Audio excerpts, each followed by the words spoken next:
Si se humillare mi pueblo, sanaré su tierra. Aquí comienza su programa, Aprendiendo de Gobierno Civil Bíblico. ¿Te has preguntado cuál es la forma de gobierno correcta propuesta en la Biblia para una persona, una familia y una nación? Tus respuestas aquí, con el doctor Ricardo Molina, director de la Facultad de Educación de la Universidad de las Naciones en Bucaramanga, Colombia. Bueno, les damos un cordial saludo, una bienvenida para todos nuestros oyentes, para cada uno de los seguidores de nuestras redes sociales y por supuesto esta es su emisora Buscuenti Radio, porque recuerda que donde estás no es el final. Continuando con esta programación, contamos con la presencia del doctor Ricardo Molina y Juan Carlos Polanco, nuestro segmento Gobierno Civil Bíblico, así que les damos la bienvenida. ¿Cómo estamos hoy?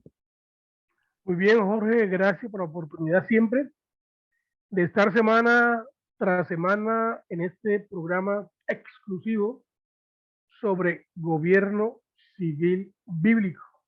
Un programa en donde hacemos una propuesta, pero no nuestra, hacemos la propuesta de Dios, de que sí existe un sistema de gobierno civil que produce libertad y prosperidad para todos.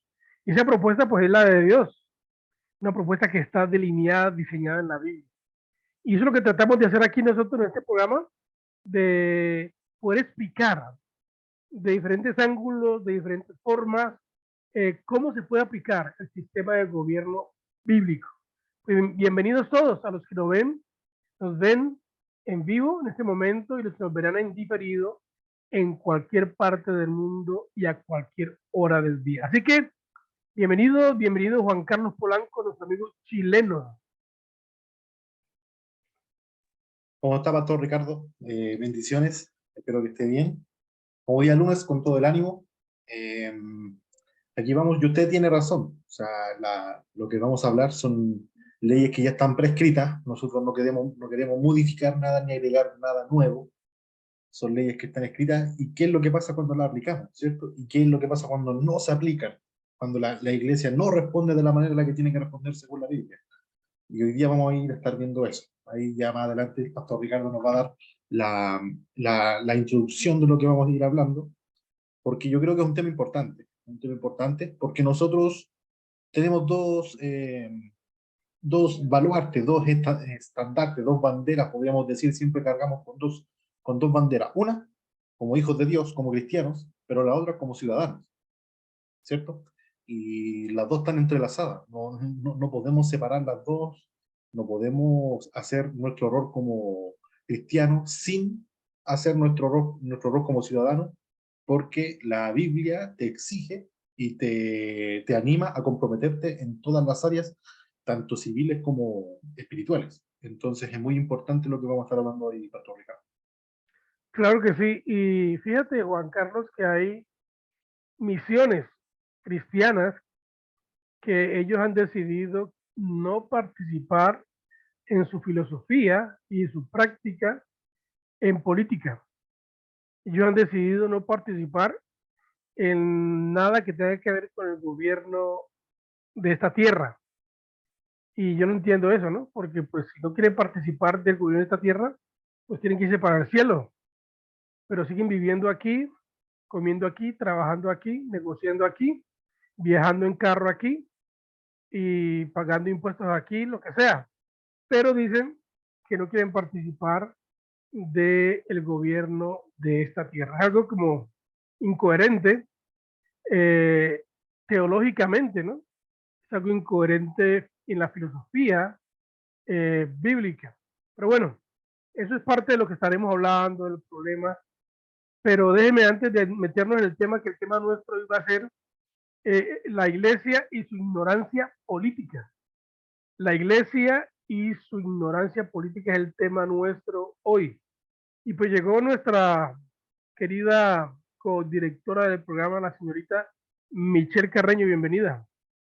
Buenas tardes, espero que se escuche bien en este momento. La señal está un poco regular, pero aún así, pues muchas gracias por este espacio, también a Jorge, a la emisora, en que podemos seguir compartiendo verdades. Así es, estamos en un momento crucial en la historia del país.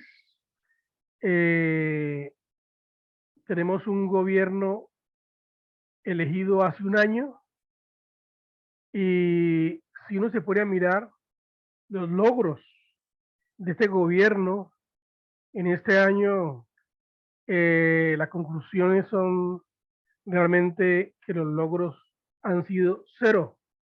Un año de gobierno entre el Ejecutivo y el Legislativo y no se ha podido avanzar. Dicen por ahí las estadísticas que este año de gobierno durante este año han ocurrido 56 masacres en el país, que hay 35 militares y policías asesinados, que hay más de 6.000 homicidios en el país, 161 víctimas de secuestros, 500.000 de hectáreas de coca. La gasolina, ya sabemos, subió a 14.000 pesos. Y hay escándalos de corrupción en este gobierno. Se le dice que es un gobierno del terror. Sangre, corrupción, manipulación, mentiras. Está calificado como el peor gobierno de la historia colombiana y casi del mundo, aunque pues se quiere tapar esas realidades. Pero nosotros estamos aquí en el país y nosotros pues podemos dar constancia que durante este año, este gobierno, no se ha podido avanzar. Ha sido un año, yo le llamaría de terrorismo, porque es mantener a los ciudadanos en crisis. Los ciudadanos siempre estamos pensando, ¿y qué irá a pasar? ¿Y con qué irá a salir este gobierno? Y todo lo que ocurre, como es un gobierno de terror, las iniciativas son para proteger a los que hacen el mal. Lamentable, pero bueno, también hoy es un día especial, muchachos. Hoy es 7 de agosto. En Colombia es un día de celebración. Se celebra la victoria de la batalla de Boyacá. Y no sé si ustedes me dejan, si alguien de ustedes quiere decir algo sobre la batalla de Boyacá, lo puede decir. Levante la mano porque yo tengo algo que decir muy importante. O sea, una de las razones por las cuales el ejército español perdió en la batalla de Boyacá. Y pues claro, todos sabemos de que pierde el ejército porque pues Dios está interviniendo a favor de Colombia. Pero si no levanta la mano, yo sigo. ¿O tiene alguno de ustedes algo que decir? Bueno, eso ocurrió un año antes, unos días antes de la batalla de Boyacá. La batalla de Boyacá fue el 7 de agosto, un día como hoy. Pero unos días antes venía un coronel español, su nombre es Lucas González. Él venía con 3.000 hombres, soldados, a fortalecer a Murillo, que iba a atacar a Bolívar para entrar a Bogotá. Pero hubo un anuncio por ahí y hablaban de que había una guerrilla haciendo de las suyas en Charalá, Santander. Y el ejército de Lucas iba a apoyar a Murillo a pelear contra Bolívar. Pero, ¿qué pasó? En el camino hacia Bogotá, iban por ahí pasando San Gil. Por ahí iba por San Gil y escucharon de que había una guerrilla en Charalá. Y dijeron, vamos a ir a Charalá, vamos a esta guerrilla, vamos a destruirla. La guerrilla, cuando se habla de guerrilla, en ese tiempo, no era como conocemos la guerrilla hoy en día, ¿no? Era la gente, le decían guerrilla porque estaba en contra del ejército de España y eran amas de casa, campesinos, gente local que se oponía a la opresión española.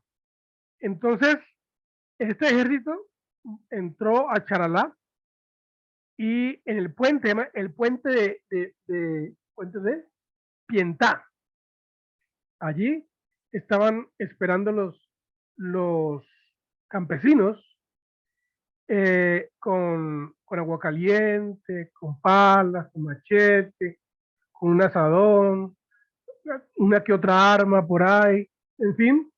Y el ejército vino y masacró a toda la gente, así literalmente los masacró, los partió en pedazos, los acabó completamente. Pero, ¿qué ocurrió?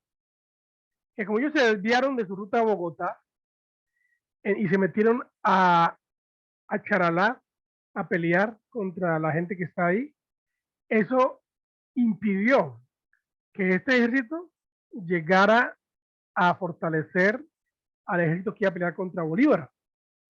Y entonces, como no llegaron, se enfrentaron a Bolívar y pues a pesar de la situación que estaba y como yo estaba en el asunto, entonces Bolívar derrotó al ejército español y los acabó y de ahí comenzó un proceso en que los españoles tuvieron que huir, salir de Colombia.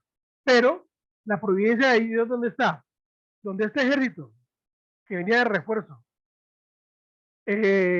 a fortalecer a Morillo en Boyacá, llegue a tiempo, la historia no sería como la que está ahora, pero gracias a la intervención de los campesinos de Charalá y de la batalla de Pientá, porque eso fue en el puente. Yo estaba ahí, el puente es un puente sencillito, pero hay que pasar el puente para entrar a Charalá. Allí se enfrentó ese ejército español contra los campesinos y los masacraron, pero perdieron tiempo, no pudieron llegar y el ejército de español perdió y por lo tanto les tocó salir del país corriendo. Bueno, quería contarles eso porque esa es la providencia de Dios. Y los charaleños son los héroes. Los charaleños, ahí la gente que murió, allí en Charalá, hay un museo en donde enterraron a todos los que fueron masacrados. Ahí está, la historia está registrada, pero fueron masacrados para ayudar a que Colombia fuera libre. Ese es el punto importante que tenemos que ver ahí. Ellos entregaron sus vidas para que Colombia pudiera ser libre de un país, del abuso de la tiranía de un país extranjero. Bueno, ¿qué les parece esa historia a ustedes? Buenísima, ¿no? Muy bueno ver la mano de Dios. Hay veces que uno en en ese tipo de circunstancias no ve nada, ve guerra, ve destrucción, pero después obviamente cuando ya pasa el tiempo y se enfrían las cosas, puede ver la providencia de Dios en todo cómo estamos interfiriendo para algo mayor en sí, ¿cierto? Es importante hacer un cálculo histórico ya con cabeza fría, ¿cierto? Porque si, por ejemplo, en el caso de Chile, aún no se puede hacer historia del golpe de Estado porque todavía hay gente viva, todavía hay gente, entonces son personas que tienen un punto de vista personal de lo que me hicieron a mí, qué pasó acá, qué pasó allá, pero si tú ya pasan los años y ves cómo se salvó Chile en esa ocasión, en esa situación, ya comienzas a analizar las cosas con algo más de sobriedad, digamos, ¿cierto? Entonces, siempre es importante considerar que sea historia pasado 80 años, 90 años. Si es 80 años menos, aún sigue siendo periodismo. O sea, recién nosotros estamos haciendo historia sobre la Segunda Guerra Mundial. Ahora que la generación de veteranos ya está muriendo, la gente ya no queda, pues, digamos, gente viva, ahora ya se podría considerar historia. Y cómo también en ese evento Dios intervino, o sea, cómo también los aliados pelearon para derrocar el mal que se estaba gestando en Europa en ese tiempo. Entonces, es muy bueno ver ahora desde este punto de vista lo que pasó en Charalá, Charalá, en ese Charalá lugar, Santander. ¿no? Entonces, como uno ve, en ese momento yo creo que lo que debiera haber visto fue algo que, o sea, no, imposible que todo, pero vemos como la provisión de Dios hizo que ese sacrificio sirviese para un propósito aún mayor. Y ahí hay historiadores, porque hay gente va de turismo. Hay historiadores que cuentan la historia de lo que pasó, pero la cuentan sin Dios. Entonces es una historia muy triste. Pero cuando uno entiende y los escucha, uno le da gracias a Dios, gracias a esta gente que colocó sus vidas para que nosotros los colombianos ahora tengamos mucha mayor libertad. Pues yo le pedí el favor a la señorita Michelle para entrar con el tema, que nos lea un documento, que nos lea este documento que voy a colocar aquí, Michelle. Voy a colocar, tú como eres la lectora, entonces vas a leerlo. ¿Ves el documento? Y Molly, ya lo veo. Bueno, dale. Ok, dice, ¿por qué la iglesia, teniendo tanta gente, no puede poner un presidente en la nación?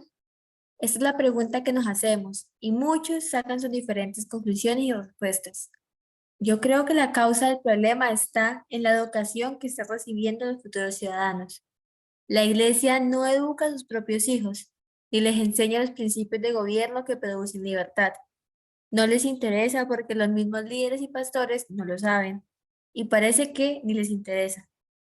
Es así como muchos cristianos piensan que el gobierno no tiene nada que ver con el reino de Dios, que más bien es algo secular y malvado, siendo que fue Dios mismo el que instituyó el gobierno civil. Somos muy ingenuos e ignorantes, creyendo que por tener un candidato evangélico toda la iglesia se va a inclinar a votar por él, pues ya comprobamos que no es así. Se necesita primero educar a esos pequeños ciudadanos en los principios bíblicos de gobierno para que en el futuro sean ellos los que se postulan como candidatos y a la vez sean elegidos por la mayoría de cristianos íntegros, verdaderos y conocedores del tema. La izquierda conoce bien la estrategia y lleva alrededor de 30 años adoctrinando a nuestros niños y jóvenes en los colegios y universidades. ¿Y la iglesia qué hace? En vez de tomar la responsabilidad de que Dios nos dio sobre la educación de los infantes, nos encerramos en las cuatro paredes, la iglesia, a confesar, declarar y decretar verbalmente mientras le entregamos nuestro mayor tesoro a que los eduquen los maestros izquierdistas sin el temor de Dios y ellos los educan con mucho gusto y los preparan para negar a Dios, despreciar la iglesia y la familia. Es así que se crea una generación con odio a la vida, al prójimo y a la nación, que están dispuestos a elegir como su líder a un hombre que con seguridad traerá la destrucción. Estas elecciones nos dejan una gran lección si queremos aprenderla o si no le echaremos la culpa a, a A causas causa, externas a y no causa asumiremos externa. nuestra responsabilidad. La iglesia es la gran culpable del destino de la nación. Dios nos puso como atalayas y somos los educadores de la conciencia de los ciudadanos. Pero eso no se hace de la noche a la mañana. Se hace enseñando y modelando los principios del reino, las 24 horas del día. Empezando con nuestros niños pequeños, que ellos puedan ver a Dios en todas las esferas de la vida y en todas las asignaturas del currículo escolar, incluyendo gobierno y economía. Si empezamos a hacer nuestro trabajo como iglesia ahora mismo y lo hacemos bien, quizás en 20 años podamos tener un candidato a la presidencia, que realmente conozca y aplique los principios y los métodos bíblicos de gobierno. Y también tendremos una mayoría de votantes, que también conocen esos principios y los elegirán como presidentes de la nación. Comencemos seriamente a hacer nuestra tarea ahora. Gálatas 6:7 dice, no os engañéis, Dios no puede ser burlado, pues todo lo que el hombre sembrare, esto también segará. Muy bien, muchas gracias. Vamos a hablar de, de ese tema, porque el tema es la iglesia y su ignorancia política. La iglesia en Colombia es grande.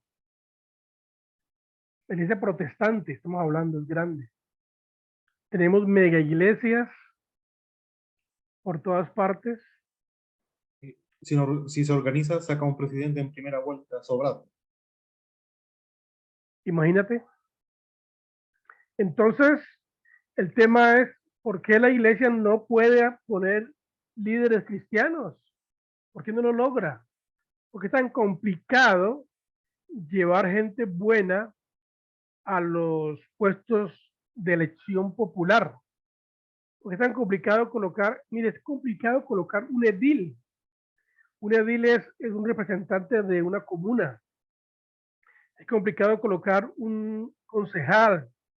Es complicado colocar un alcalde, un diputado, un gobernador. ¿Cuál es la razón? ¿Cuál es la razón por la cual la iglesia no lo puede lograr? Teniendo en cuenta lo que dice Juan Carlos, el chileno, que la iglesia es grande, hay mucha gente cristiana, pero si tuvieran la conciencia, hasta un presidente se podría colocar. Hablemos de esto, muchachos. Razones por las cuales la iglesia no lo logra. Estamos hablando de la ignorancia política, ¿no? La iglesia, como ignora la política bíblica, sobre todo es eso, porque la iglesia no es ignorante políticamente, porque toda la gente que pertenece a la iglesia, allí hay abogados, politólogos, hay psicólogos, hay de, educadores, toda clase de personas hay ahora mismo en la iglesia, pero no tienen la idea correcta del gobierno civil bíblico. Bueno, esa es una de las cosas primarias, ¿no? ¿Por qué la iglesia no puede colocar gente, elegir un presidente, un gobernador? ¿Por qué la iglesia no lo hace? Porque la iglesia no tiene el entendimiento correcto de gobierno civil. Hablemos de eso, muchachos. ¿Quién quiere arrancar? Michelle, ¿ok? Sí. A ver, Solamente un pequeño apunte y es que realmente, como decía en el texto, creo que son ideas correctas. La idea de que la iglesia como tal ha tenido un desinterés por muchos, muchos años y en el texto comentaban que eran 30 años, pero creo que aún desde mucho antes venía un desinterés por los temas que la Biblia relata. Y es creo que uno de los mayores problemas hoy en día dentro de la iglesia y es que la iglesia no ha abierto su Biblia con sinceridad, sino que ha ido a las promesas nada más, a los decretemos, a las bendiciones, y no ha ido a los fundamentos de libertad, los principios que están ahí, que están desde Génesis hasta Apocalipsis. Está el sistema de gobierno, que tanto hablamos acá, que tanto se habla, no sé, aquí en la finca de Jucum, Bucaramanga, es el mismo sistema de gobierno que está disponible para cualquier cristiano que pueda abrir su Biblia y pueda estudiarla. Sin embargo, pues hay un desinterés y con este desinterés, pues dice también Oseas que el pueblo parece por falta de conocimiento. Entonces ahí está una de las problemáticas. Sí, yo siempre he logrado identificar, bueno, hay muchos factores, muchos, pero siempre hay dos que yo logro identificar que son importantes también. El primero, que es el más sencillo, es que el cristiano hoy en día no tiene un concepto de lo que es trabajar a largo plazo, ¿cierto? Quiere soluciones, las quiere ver ya. Si quiere, espera convertirse en cristiano y espera ver la bendición de Dios, si es posible, mañana mismo, al día siguiente. No estamos acostumbrados, aún pensamos de manera muy limitada y pensamos de que vamos a morir y no vamos a ver la bendición de Dios. Es un pensamiento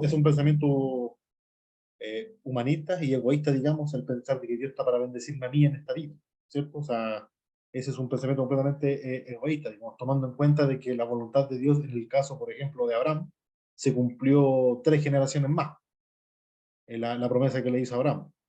La promesa que le hizo Moisés, Moisés no alcanzó a ver la promesa, pero sí la vio la generación siguiente que vino después. Entonces, hay varias formas de las que trabaja Dios y nosotros no estamos acostumbrados a verla de esa manera. Y el otro factor que yo veo que también, bueno, ese factor de que nosotros pensamos a largo plazo permite de que nosotros, ya, salió un presidente que tiene nuestros pensamientos, perfecto, y descansamos, nos quedamos ahí. No pensamos a largo plazo, no somos como la oposición, que la oposición sí piensa a largo plazo, ellos sí saben cómo funciona una batalla cultural en sí. Entonces ve que están perdiendo políticamente y se encargan de educar futuras generaciones. En cambio, nosotros no hacemos eso. Ah, perfecto, salió un presidente que es cristiano, bueno, y ahí nos quedamos. Mientras la oposición educa. A futuros vamos a estar perdiendo de nuevo. ¿Por qué? Porque no, nos hemos deshecho de algo importante que es la futura generación, la educación de la futura generación. Y eso es algo que nosotros no entendemos en sí. Lo otro es en la fantasía en la que vivimos como cristianos. A Satanás le encanta que nosotros los cristianos seamos fantasiosos. Somos tan platónicos, somos tan románticos, que tenemos esa dualidad de separar lo que es terrenal de lo que es sagrado, santo. Yo como cristiano no voto porque el votar es algo del mundo, es algo terrenal, y yo no pertenezco a este mundo.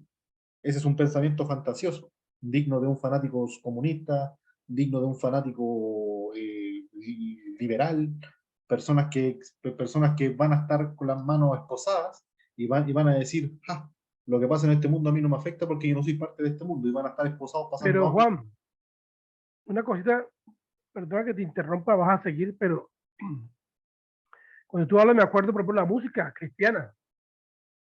La música cristiana es fuerte y nos mete la filosofía esa de que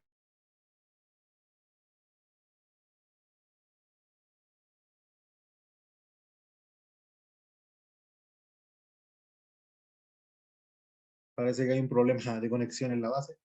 Tanto Michelle como el pastor Ricardo eh, se quedaron parados, digamos. Entonces, esperando que el pastor Ricardo se vuelva a conectar, continúo con lo que estaba diciendo en sí. Entonces, esta es la fantasía en la que la iglesia se está moviendo hoy en día, ¿cierto? Y no permite que, digamos, que nos involucremos de manera civil, de manera social, ¿cierto? Porque el pastor dice, tengo a todas mis ovejitas más encima nos tratan de ovejitas, tengo a a mis ovejitas reunidas aquí, las voy a encerrar y no voy a dejar que se contaminen por el mundo, ¿cierto? Es por eso que Jesús siempre confrontaba a los fariseos en sí, porque todo ese tipo de supersticiones, todo ese tipo de leyes que hacemos nosotros religiosas, son parte de leyes de hombre, son leyes de hombre, y obedecemos más esa ley de hombre que la ley impuesta por Dios en su palabra. Entonces, cuando veo cristianos pensando de esa manera, nunca dejo de evitar el pensar en el versículo, segunda Timoteo, capítulo 4, 3, 4, porque dice, porque vendrá tiempo cuando no sufrirán la sana doctrina, sino que teniendo comezón de oír, se amontonarán maestros conforme a sus propias concupiscencias, y apartarán de la verdad el oído, y se volverán a la fantasía. Y eso es lo que está viviendo hoy en día la iglesia. Y déjeme decirle que a Satanás le encanta que estemos viviendo de esa manera, que seamos pentecostales, que seamos bautistas, que seamos sabatistas, que seamos esto y esto y esto, que nos adoctrinemos, que peleemos por ese tipo de cosas, mientras el mundo hace y deshace lo que quiere. Entonces, es muy importante que nosotros entendamos cuál es el rol que la Biblia habla, cómo tiene que comportarse un cristiano en el mundo civil. Pastor Ricardo, disculpe. sí, señor, perdonen que el internet aquí se va y viene. Pero sí, el asunto es que la música está hablando de eso, mete una filosofía. Yo me acuerdo cuando recién comencé el cristianismo, se cantaban himnos y había una canción que decía, yo ya no soy de este mundo, soy del reino celestial. Y la cantamos, era una maravilla. Pero todo eso nos apartaba de la realidad del país, no nos importaba lo que pasaba en el país. Solamente esperamos, es que, no sé, que nos muramos o que pase. Otra cosa fuerte, muy fuerte, que está hoy en día y que cada vez yo la escucho por todos los programas de televisión cristianos y por YouTube y todo eso, que Cristo viene pronto, ya viene, ya viene. Enciérrense, junten provisiones, hagan esto, cuídense, mientras la iglesia esté bien, enciérrense y no hay problema, que el mundo se acabe. El pensamiento que tiene la iglesia hoy en día. Y es verdad que Cristo viene, pero no sabemos cuándo viene. Y la Biblia habla que mientras Él viene, dice que debemos estar ocupados nosotros, no esperando que Él venga, en el sentido de no hacer nada, sino ocuparnos, trabajar para que mientras estemos en esta tierra las cosas funcionen pues mejor. Entonces la iglesia, muchachos, la iglesia todavía es liberal, conservadora, la iglesia todavía es o movimientos políticos, la iglesia todavía, a la verdad de la iglesia hablo de los cristianos, ¿no? Los cristianos todavía apuestan a la política tradicional, olvidándose de la política bíblica del gobierno civil. Todavía la gente vende sus votos, la gente vende su conciencia.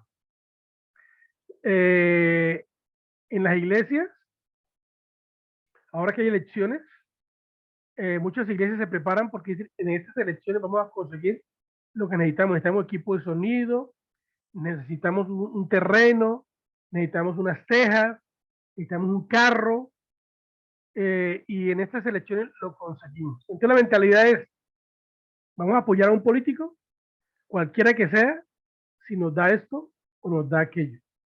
Es una mentalidad muy triste. Michelle, tú has tenido esa experiencia, que tú eres colombiana.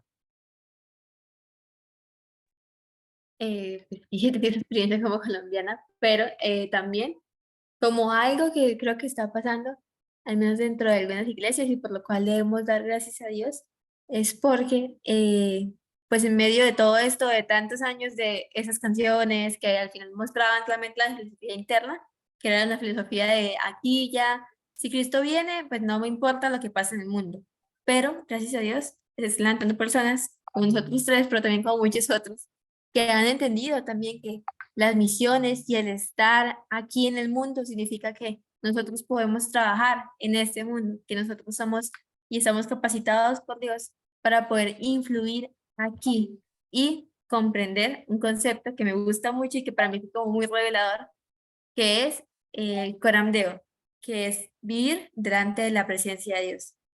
Es entender que cuando yo voy a votar, cuando yo me estoy educando, cuando yo estoy aún viendo qué candidato político es el correcto o considerando siquiera si voy a votar o no voy a votar, estoy viviendo delante de la presencia de Dios y por lo tanto debo elegir conforme a lo que a Él le gustaría, a lo que a Él le parece correcto. Creo que es un concepto que a mí me ayudó mucho. Hay muchos cristianos evangélicos. De los 15 millones que hay en Colombia, hay muchos que nunca han votado. Hay muchos que nunca han hecho el ejercicio de ir a las urnas y al menos decir, voy a escoger a este para votar. Ese es uno de los dilemas, Michelle, porque lo que tú dices es verdad, ¿no? Pero estamos hablando del problema. El problema es que la gente no quiere involucrarse, que la gente piensa que no es de este mundo, que la gente piensa que no hay soluciones. Esto ya no tiene remedio. Este mundo está mal, este mundo ya está para acabarse, entonces ¿para qué gastamos nosotros pólvora tratando de intervenir en los asuntos de gobierno? Tenemos un gobierno difícil. Yo hablaba ayer con la doctora Catherine Dam, la tenemos aquí, y hablábamos del gobierno que tenemos, pero ella me decía, pero tranquilo Ricardo, que ese gobierno se acaba y luego vuelve y se retoma la idea correcta. O sea, me da como esperanza y eso es bueno. El asunto es que tenemos que entrenarnos. La gente no quiere entrenarse, Juan Carlos. Es por eso que yo hablaba, que pensamos a corto plazo. Somos muy conformistas con lo que está pasando en el presente. Aparece un presidente que nos gusta y nos quedamos ahí, felices y contentos y pensamos que ya se solucionó la cosa. Y es mentira. Tenemos un poco de gente ahora mismo postulados, son precandidatos para gobernaciones, alcaldías, asambleas, consejos y ediles de todo el país. Gente cristiana, pero gente que no quiere sentarse a estudiar lo que la Biblia enseña sobre el gobierno civil. Es gente inteligente, son profesionales con títulos de las universidades famosas de Colombia, pero su mente está llena de esa política, su mente está llena de esa ciencia, Su mente está llena de lo que le enseñaron para hacer política de la que tradicionalmente se hace y no quieren sentarse a estudiar. Están con la angustia, con la desesperación de ganar votos, de que voten por mí, de llegar al poder. Pero, ¿para qué quieren llegar al poder? Y a veces tienen hasta lemas bonitos. Hay lemas bonitos que tienen sus campañas y todas esas cosas.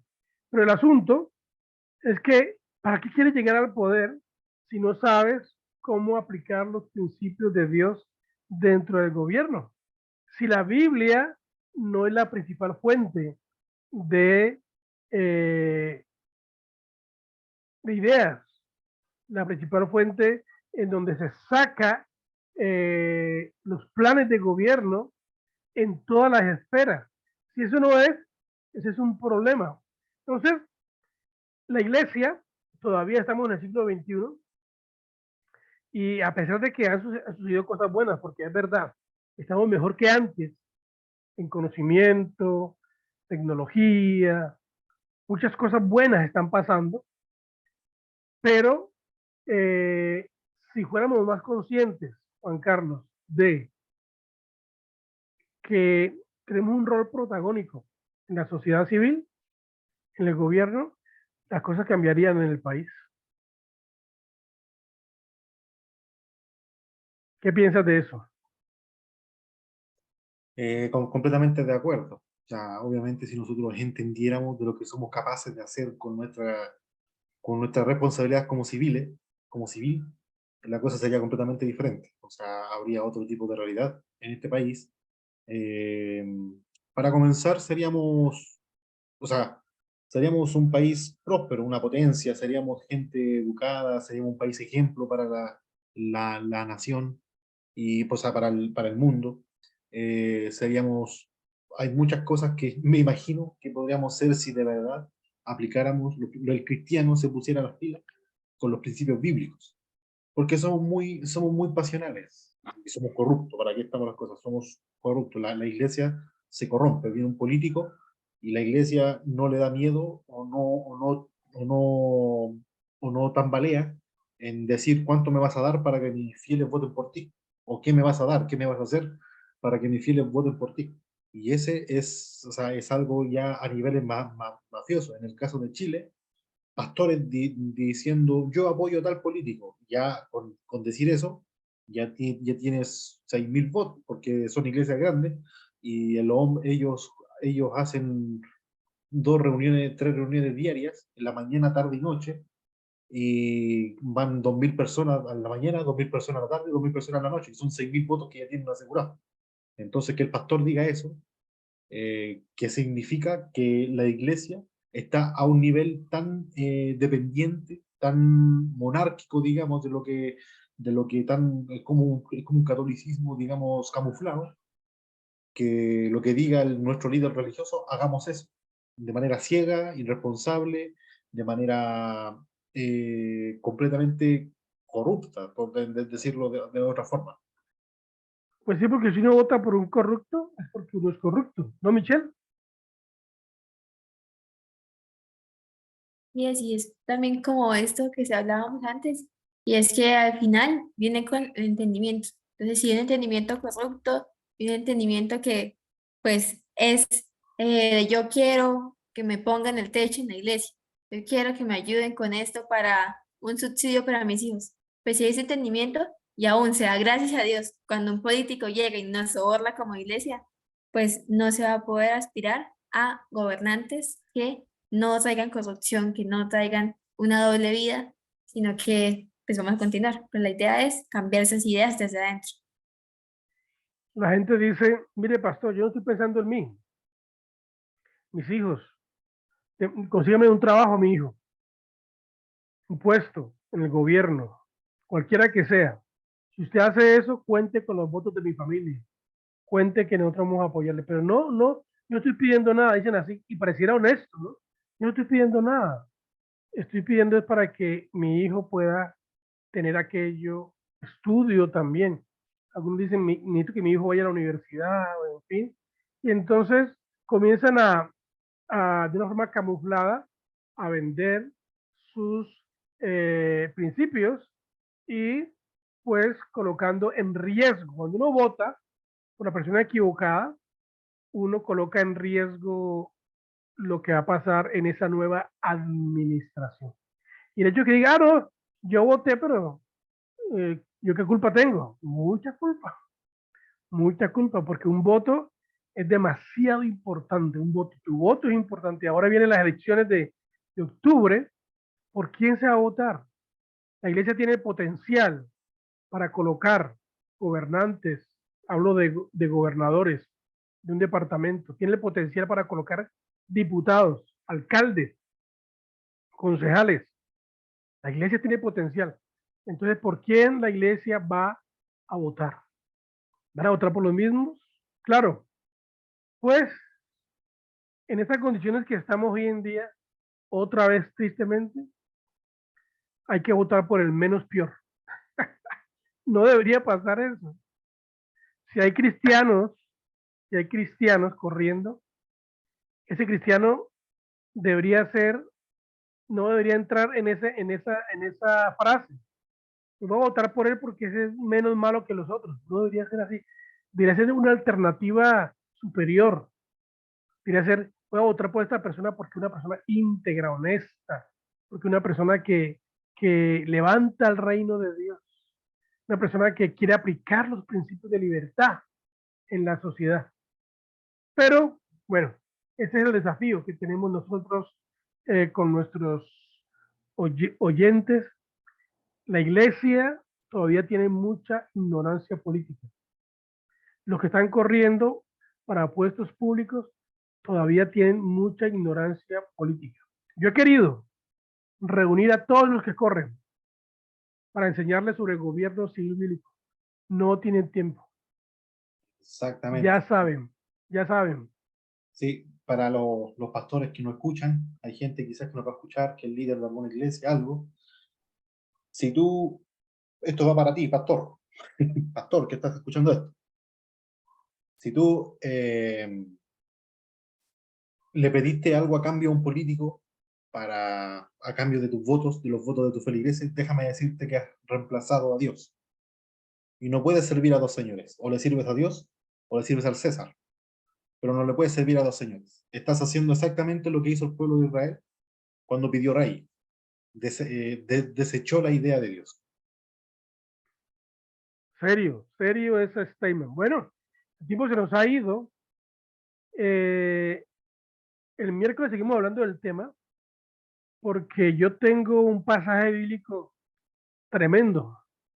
Josué 5, del 13 al 15. Un pasaje que estamos pensando mucho sobre en esos días y hablaremos de la importancia de hacer las cosas a la manera de Dios en el gobierno. Eso lo hablaremos el próximo miércoles con la ayuda de Dios. El tema es el mismo que tenemos ahora, la iglesia y la ignorancia política y por qué no se pueden colocar, la iglesia siendo tan grande, por qué no puede colocar un presidente o líderes claves en la política a conciencia de que ellos no son la respuesta, ¿no? Pero sí ayudan a menguar y ayudan a que la libertad sea mayor. Muy bien, nos despedimos, Michelle.